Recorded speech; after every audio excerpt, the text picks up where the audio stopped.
Manisan man. Manisan ka man. Manisan.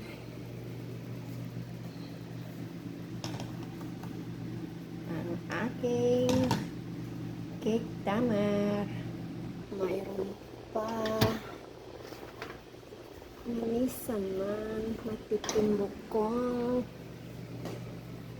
Ayan. Diba?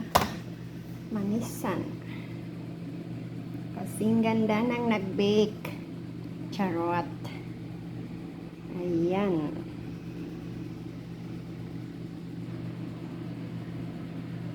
Palamigin natin, guys.